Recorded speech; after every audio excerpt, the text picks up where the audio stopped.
Welcome back. It's now time for your midday sports roundup. Yoni Epstein, who is looking to take over the operations of the Montego Bay Sports Complex through a 25-year lease agreement, says he's hoping the respective authorities will see the value in his almost $700 million bid, which was submitted on Monday.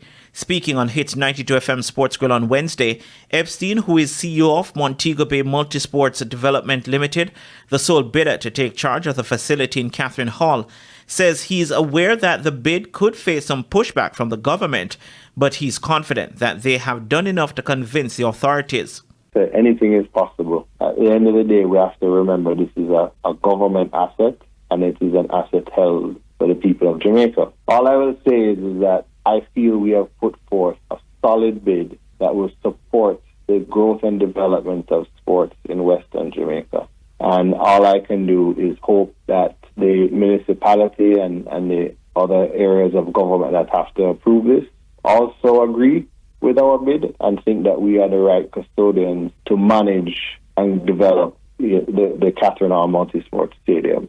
Epstein plans to develop the Montego Bay Sports Complex into a multi-purpose facility that will house a swimming pool, futsal fields, and tennis courts. He will also upgrade the lights and resurface the track. Winless in their last 5 games, former champions Tivoli Gardens FC will look to stop their slide down the Jamaica Premier League table when they play away to Dunbeholden FC in their rescheduled game this afternoon in St. Catherine. Tivoli have picked up just 2 points in their last 5 matches and sit in 13th position on 7 points. They are, however, just 2 points behind Dunbeholden, who followed up their 3-game winning run with 2 straight defeats, with their latest coming against the bottom of the table Malines United on Monday night. A win for Dunbeholden would, however, take them to 7th, while victory for Tivoli would see them climbing to 8th. The last 2 meetings between the two ended 1-1 and 2-2. Match time is 3 p.m. Last season's beaten finalists from Technical will commence their quest for only a second hold on the Isabel Francis Cup when they take on Manchester High at Stets in one of 4 quarterfinal games today.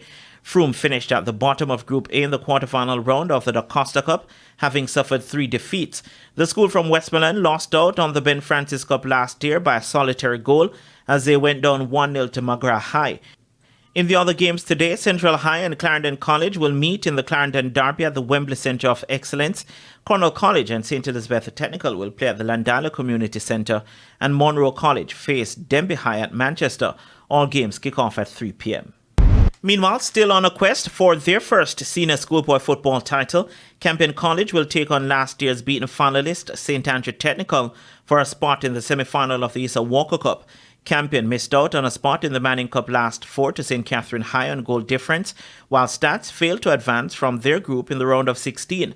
The game is set to start at 2 p.m. at Stadium East.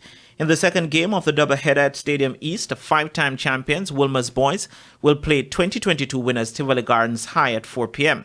In the 2 meetings in the first round of the Manning Cup this season, both teams share a win. Finally, West Indies head coach Andre Kohli says the 2-test series against Bangladesh starting on Friday in Antigua presents an opportunity for players to build some momentum going into their final series in the World Test Championship cycle against Pakistan in January.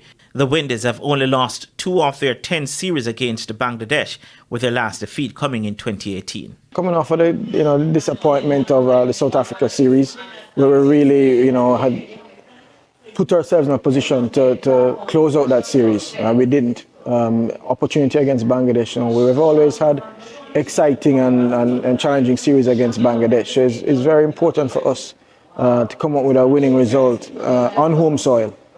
And that's it for your Midday Sports. I'm Renardo Brown. Thank you, Renardo. And that's the Midday News. I'm Shamela Pullen. Join us at 7 for Primetime News. On behalf of the news, sports, and production teams, good afternoon.